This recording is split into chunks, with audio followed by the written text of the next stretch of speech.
조용히 있고 싶다고 시끄러운 소리를 내는 새들을 쫓아버릴 일이 아니다. 고요하게 머물기 위해서 공기의 움직임을 멈추거나 흐르는 강물을 막을 게 아니라 그 모든 것들을 인정하고 받아들여라. 그러면 고요한 침묵을 알아차리게 될 것이다.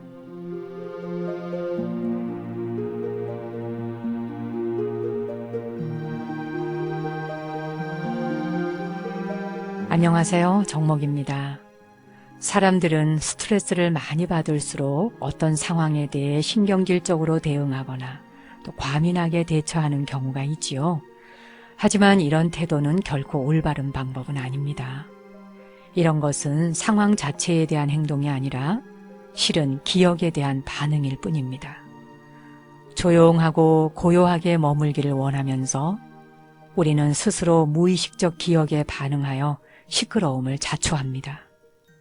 흘러오는 강물을 막을 것이 아니라 저항감을 내려놓고 수용하면 내면은 이미 고요합니다.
이렇게 아름다운 선율이 흐를 때 악한 마음, 분노하는 마음 낼 사람은 없겠지요. 아무리 악한 마음이 일어나다가도 이런 음악 한 소절을 듣고 있으면 그냥 갑자기 스르륵 모든 것이 녹아내리고 순수한 그 자체로 돌아가기에 음악은 그저 모든 사람들 곁에 늘상 흐르는 무상 법문이 아닌가 그렇게 생각을 해봅니다. 예전에는 제가 바랑 하나를 메고 깊은 산중절을 찾아가 기도를 하곤 했습니다. 그때만 해도 언제든 마음만 먹으면 이산 저산 산중절을 찾아다닐 수가 있었죠. 요즘은 그저 도시가 산중입네 이렇게 생각하고 삽니다.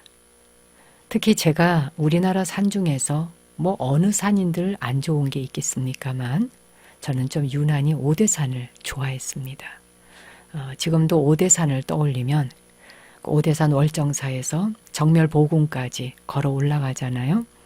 바랑 하나 턱 메고 한 걸음 한 걸음 걸어서 보궁에 도착하면 이미 발걸음이 한 걸음 한 걸음씩 보폭을 늘려갈 때마다 온몸은 후끈 달아오르죠. 몸은 더워지고 부처님을 뵈러 가는 그 향심이 더욱더 정성을 들이게 되고 깊어집니다. 1년이면 꼭 한두 차례 오대산 정멸보궁 기도를 다녔었는데 가서 며칠씩 그곳에서 묵으며 새벽 예불을 드리곤 했습니다. 20대 초반서부터 그랬으니까 제가 23살 그때부터 오대산 정멸보궁 기도를 다녔었으니까 꽤 오래됐죠. 지금 돌이켜보니까 23살 어린 나이더라고요. 근데 제가 그때는 굉장히 나이가 많은 줄 알았어요. 제 자신이 뭐든지 다 해낼 수 있는 그런 나이다. 이렇게 믿었던 것 같습니다. 한참 세월이 지나와서 돌아보니까 이게 나이가 많은 게 아니었구나. 뭐 천방지축 아무것도 모를 수도 있는 나이였네. 그런 생각도 들어요. 근데 어쨌건 자발적으로 제가 원해서 정멸보궁 기도를 가고 그러면 또 은사 스님께서는 허락을 해주시고 기도하고자 하는 마음을 냈을 때 하지 말아라. 이러면 좋은 인연, 선연을 끊는 것이 된다고 기도 가겠다고 할 적에는 늘 앞길을 밝혀주고 또 앞길을 터주셨습니다. 정멸보궁에 올라가서 기도를 하면 이제 수건, 타올 하나 딱 깔아놓고 그 법당이 작잖아요. 뭐 한 10명 정도 들어가면 꽉 찹니다. 보궁이. 그러니까 스님하고 미리 오신 기도객들 몇 분이 법당에 다 들어가 계시면 나머지는 전부 밖에 나와서 흙바닥에서 맨바닥에 앉아서 절을 하거나 경을 읽거나 보통 보궁이 그렇죠. 요즘은 뭐 깔개도 있고 뭐 이렇게 다 잘 되어 있습니다만은 옛날만 해도 그냥 맨 흙이었어요. 근데 무슨 용기였는지 그 맨 흙에다가 세수수건, 타올 하나 더 깔아놓고 그 위에서 절을 했던 기억이 나요. 108배, 200배, 300배 이렇게 절하는 횟수가 늘어나면서 1000배를 올리고 나면 어느 사이 무릎이 이게 다 까집니다. 무릎이 까지면 승복 밖으로 피가 다 이렇게 스며 나오거든요. 피가 스며 나오는 것도 모르고 그냥 절을 하는 거예요. 절을 하고 있을 적에는 이게 살이 다 벗겨져도 아픈지 뭔지도 몰라요. 진물이 나는지. 이제 절을 다 하고 이제 내려오려 그러면 중대까지 걸어 내려오죠. 그러다 보면 이제 이게 옷이 스치니까 좀 쓰라리죠. 그래도 그 쓰라린데도 그게 그렇게 싫지 않았었던 그런 생각이 납니다. 참 제가 그러고 보니 20대, 30대 때는 절기도를 많이 했는데 어느 절을 가든지 그저 기도 도량만 들어섰다 하면 그냥 몇백 배 절하고 또 마음 내서 1000배 절하고 그렇게 제 자신의 신심을 다져왔던 날들이 오늘 주마등처럼 지나갑니다.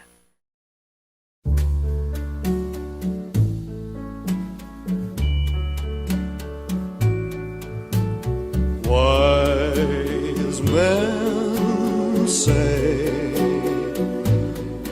only fools rush in, but I can't help falling in love with you. Shall I stay? Would it be a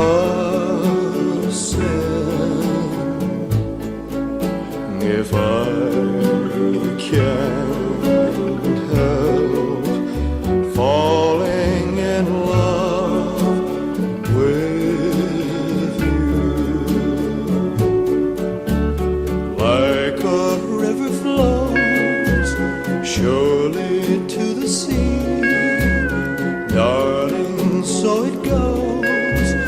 Some things are meant to be. Take my hand, take my whole life too, for I can't help falling in love with you. Like a river flows surely to the sea, darling, so it goes. Some things are meant to be. Take my hand, take my whole life too, for I can't help falling in love with you, for I can't help falling in love with you.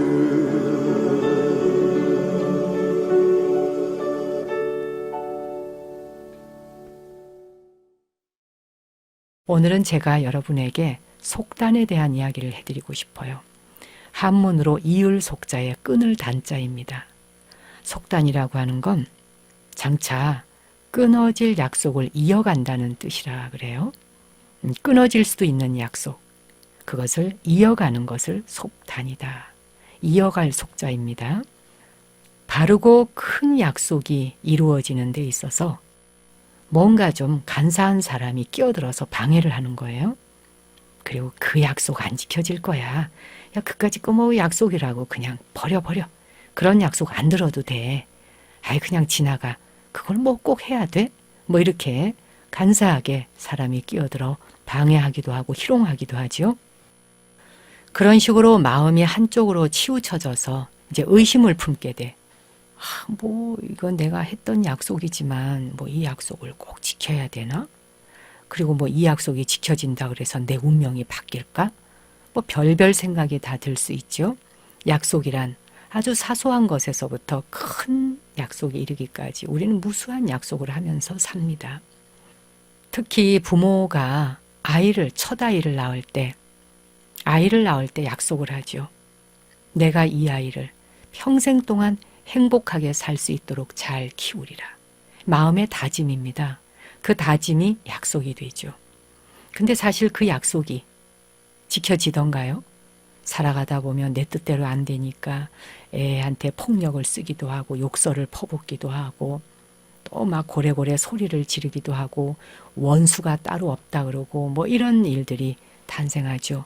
저게 정말 내가 낳은 애가 맞나? 내 약속은 까마득히 잊어버리고 그렇게 자식에게 원망하는 마음이 또 생기죠. 부부 사이에도 그렇잖아요. 처음에 결혼하기 전에 신혼부부가 결혼 서약이라는 걸 하더군요. 결혼 서약을 할 때 옛날에는 검은 머리가 팥뿌리가 될 때까지 함께 희노애락을 같이 하겠습니다. 뭐 이런 식의 약속을 하는 거예요. 죽는 날까지, 이 생애를 다하는 날까지 그대와 내가 둘이 아니라 우리 모두가 하나임을 인식하면서 살아가겠다. 뭐 이런 등등 약속을 합니다. 결혼 서약이 아니어도 남자가 여자에게, 여자가 남자에게 자기만의 약속들을 할 거예요. 여러분은 어떤 약속을 해오셨는지요? 또 친구 사이에도 보이지 않는 우정의 약속을 합니다. 우린 이렇게 수많은 약속을 하면서 약속 속에서 살아가요.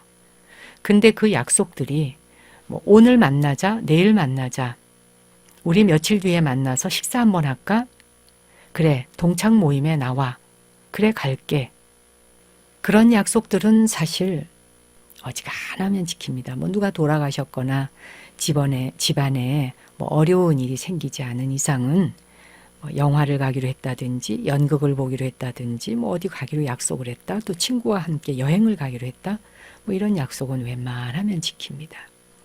근데 우리가 일상생활 속에서의 약속만을 말하는 것이 아니라 사실은 한 영혼과 영혼이 서로가 훼손할 수 없는 어떤 약속이 있어요. 사람의 몸을 받아 이 세상에 와서 좋은 인연으로 만났고 좋은 인연으로 만나다 보니까 우리 인생 살아가면서 이렇게 살아가자.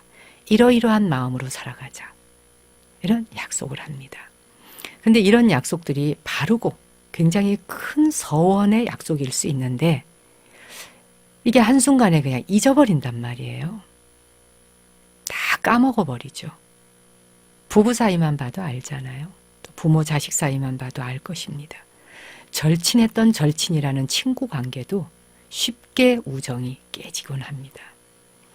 사실 일반인들의 삶뿐만 아니라 출가승려인 제 자신도 저를 돌아봐도 마찬가지입니다. 우리 출가 수행자들이 처음에 불문에 입문을 하게 되면 삭발을 하게 되죠. 무명초라 그래서 마음을 어둡게 하는 번뇌의 풀에 불과하다. 그래서 이제 이 무명초를 다 잘라내는 그런 이제 삭발식이 먼저 있어요. 그 삭발식을 할 때 한순간에 모든 번뇌를 다 자르겠습니다. 서원하죠. 그리고는 속가에서 입던 옷을 다 벗어버리고 아름다운 옷, 자신을 표현할 수 있는 다양한 컬러와 다양한 디자인의 옷을 다 버려버립니다. 전부 벗어버리고 유행도 없고 모양도 없는 그저 이런 한복의 한 가지 형식의 옷을 걸치게 되고 그리고 나아가서 부처님에게 서약을 하게 되는 가사를 걸치게 돼요. 그 가사를 걸치는 순간 부처님이 살아가신 그 길 따라 살아보겠습니다. 이렇게 서원을 하게 됩니다. 그 발언을 세우는 순간 출가자의 본연의 자세에서 엄청난 약속을 하게 되죠. 출가자에게 있어서 약속은 뭐냐? 깨달음을 이어가는 그날까지 결코 퇴전치 않겠습니다. 불퇴전을 약속합니다. 정말 어마어마한 약속인 거예요. 불퇴전을 약속하지만 또 퇴전하는 사람도 많이 있죠. 승가에 그대로 몸을 담고 있지만 불퇴전의 약속을 그대로 지키면서 사는 그런 출가 수행자가 과연 몇이나 될까? 우선 제 자신부터도 문득 그 엄청난 약속을, 큰 약속을 잊어버리다 보면 아, 이게 아니지 하고 다시 옷깃을 여미게 되거든요. 여러분도 삶 속에서 스스로 부부 사이에 신혼 때 그 약속을 지켜보려고 부단히 노력을 하셨을 거예요. 1년이 가고 2년이 가고 3년이 가고 첫 아이가 태어나고 돈벌이도 해야 하고 필요한 물건도 사야 하고 아이를 교육하고 양육하기 위해서 교육비도 벌어두어야 하고 뭐 이렇게 매달리다 보면 다투게 되는 일도 생기니까 그러면 싸우고 다투기 시작하면 이미 그때부터 이제 약속을 잊어버리기 시작하잖아요. 약속을 까마득히 잊어버리기 시작하는 순간부터 우리가 처음 결혼할 때의 마음을 놓치게 됩니다. 왜 결혼을 했는지, 그리고 서로 약속해서 한 집에서 같이 살자. 한 집에 같이 살자고 할 때 우리는 어떻게 살아가자라고 했던 약속이 있을 거 아니에요. 또 이 집안과 저 집안 양갓집이 모여서 서로 양갓집을 어떻게 해드리자. 뭐 이랬던 서약이 있을 텐데 이게 이제 자꾸 잊어버리죠.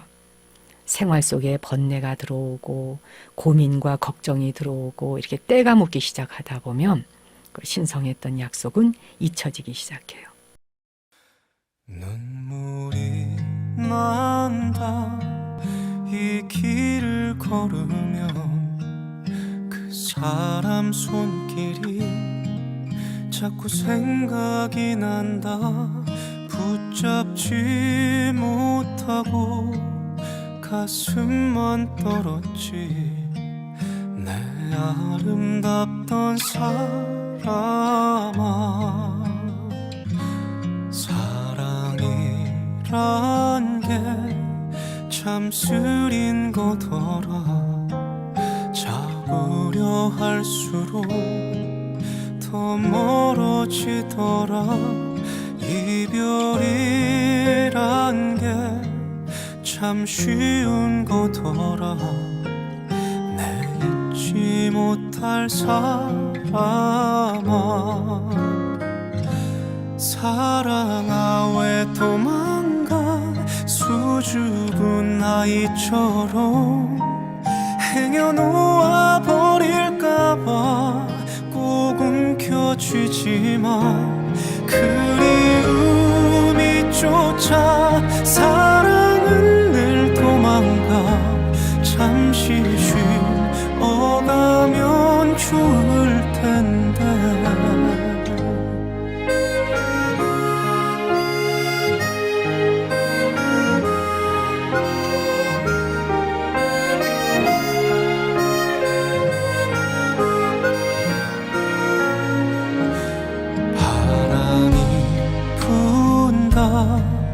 옷깃을 세워도 차가운 이별에 눈물이 차올라. 잊지 못해서 가슴에 사무친 내 소중했던 사람아, 사랑아 왜 도망가. 수줍은 아이처럼 행여놓아 버릴까봐 꼭 움켜쥐지만 그리움이 쫓아 사랑은 늘 도망가. 잠시 쉬어가면 좋을 텐데. 기다림도 애태움도 다 버려야 하는데 뭘 찾아 이 길을 서성일까. 뭘 찾아 여기 있나. 사랑아 왜 도망가. 수줍은 아이처럼 행여놓아 버릴까봐 꼭 움켜쥐지만 그리움이 쫓아 사랑은 늘 도망가.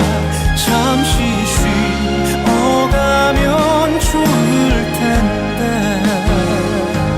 잠시 쉬어가면 좋을 텐데.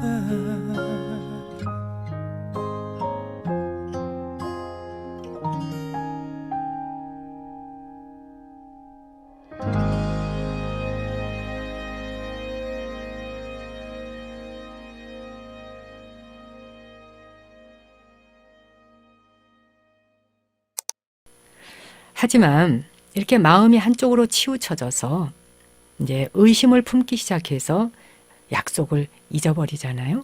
그러니까 의심을 품으면 내 남편이 갑자기 원수처럼 보이고 내 아내가 원수처럼 보일 수 있어요. 그럴 때는 다른 사람의 말이 더 영향력을 행사할 수가 있습니다. 야, 네 남편 이러고 이런 사람이야.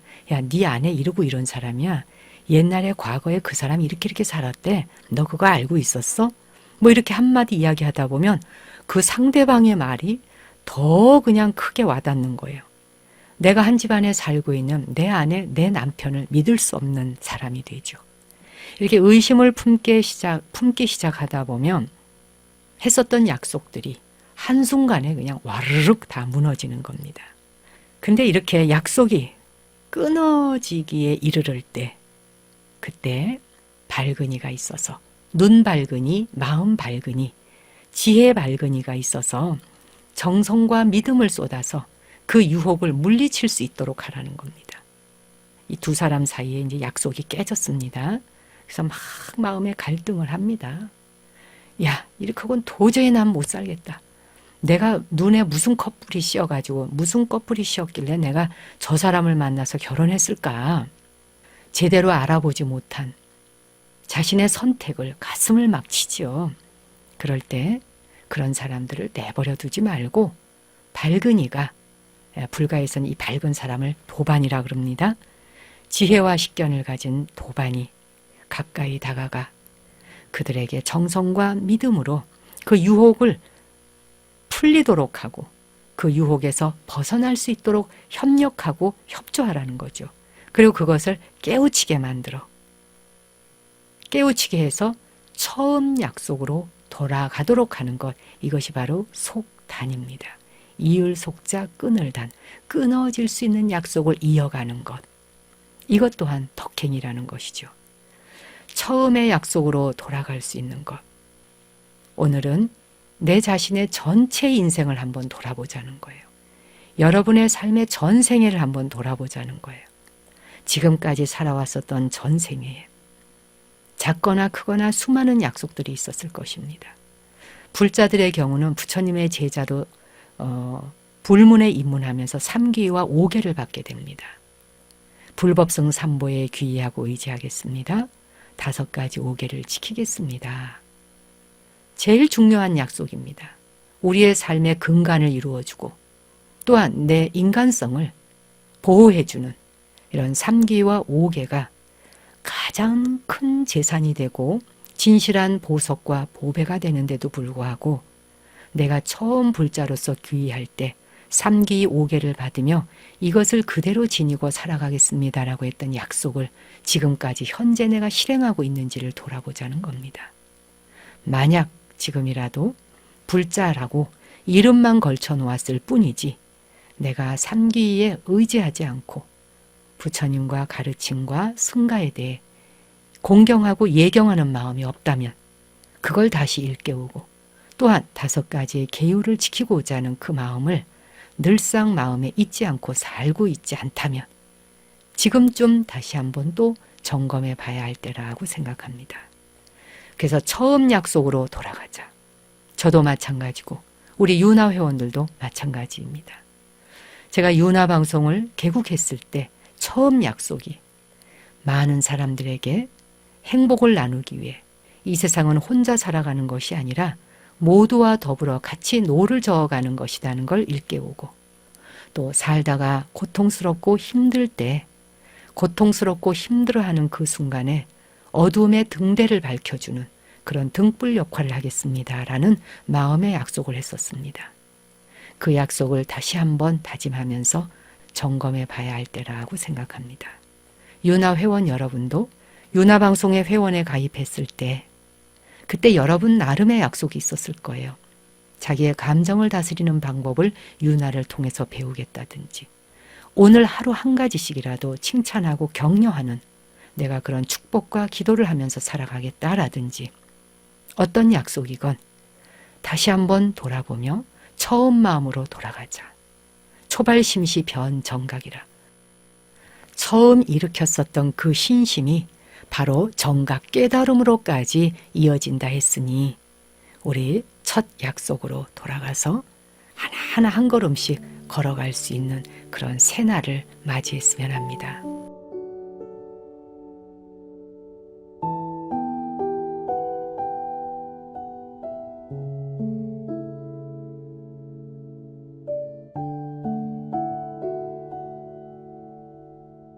편안한 자세로 앉아보십시오. 명상 함께 하실까요?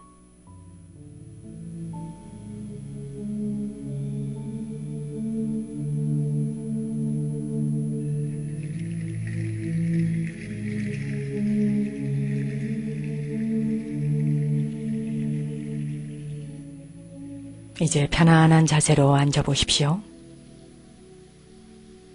등과 허리를 곧게 펴고 가슴을 활짝 열어보세요. 깊이 숨을 한번 들여 마시고 내쉬어줍니다.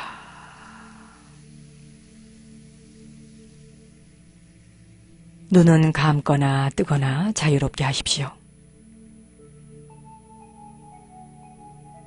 눈을 뜨고 있는 분들은 시선을 편안한 지점에 아래로 툭 떨어뜨려 놓으세요.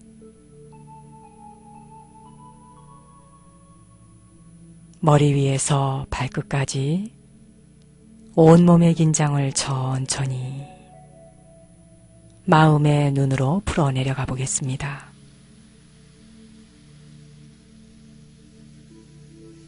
머리가 텅 비고 고요하며 맑고 시원하다 상상하십시오. 목과 어깨, 팔과 손가락 끝까지 긴장감을 풀어놓습니다.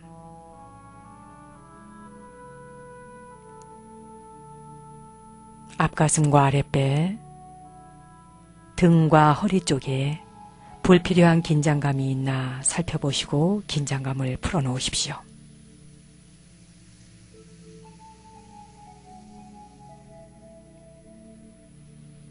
엉덩이와 허벅지, 무릎과 종아리,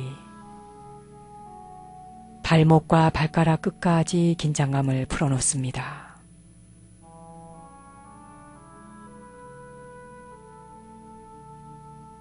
아랫니와 윗니의 긴장을 풀고 혀를 입천장에 살짝 붙여 놓으십시오.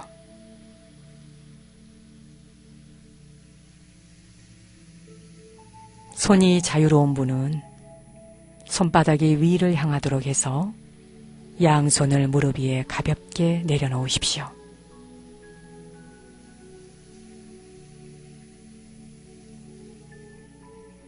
다시 한번 깊이 숨을 들여 마시고 내쉬어줍니다.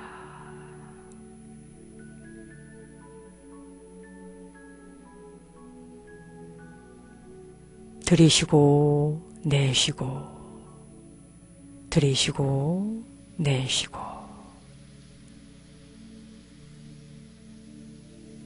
오직 들어오고 나가는 숨을 5번 알아차려 보십시오.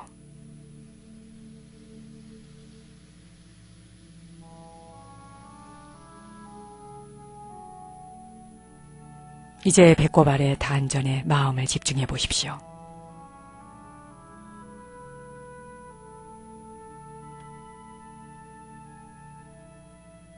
당신이 태어나서부터 지금까지 누군가에게 아주 작은 것이라도 도움을 받은 것이 있다면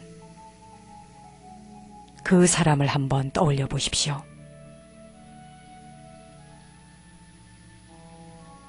당신에게 도움을 준 사람이 가족일 수도 있고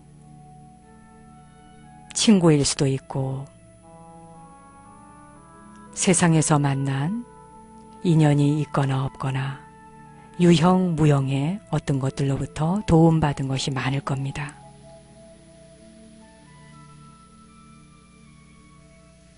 당신은 어떤 도움들을 받은 것 같은지 도움의 내용을 구체적으로 떠올려 보십시오. 지금 이 순간 당신의 의식 안에서 떠오르는 대로 모두 다 하나하나 건져 올려 보십시오.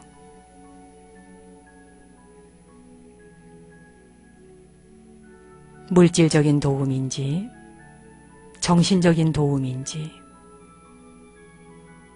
그 도움들에 대해 조용히 생각해 보십시오.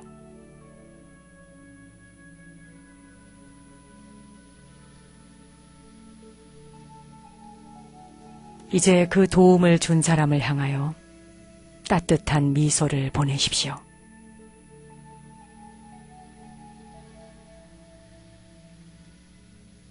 그 느낌이 당신의 온몸을 감싼다 생각하십시오.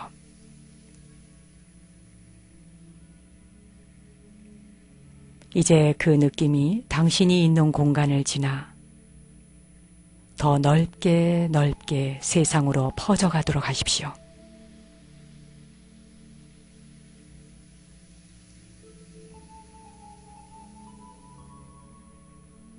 그리고 마음속으로 이렇게 속삭여 보세요.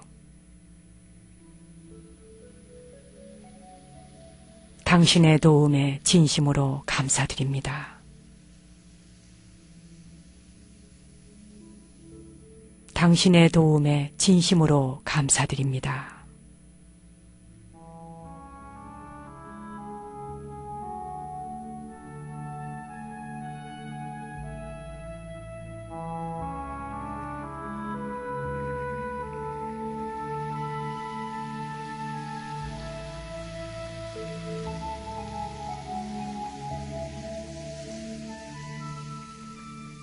이제 깊이 숨을 한번 들여 마시고 내쉬어줍니다.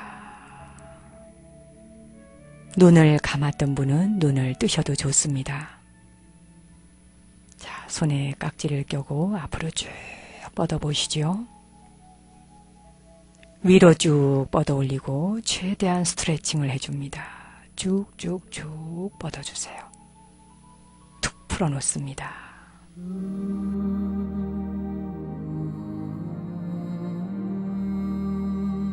오늘 내가 짓는 한 번의 웃음이 좌절하는 사람들에겐 밝은 희망이 되기를 기원드리며 오늘 순서 여기서 접습니다. 저는 다음 주 월요일 오전 10시에 다시 찾아뵙지요. 당신과 내 안의 신성한 빛, 거룩한 불성 앞에 경배 올립니다.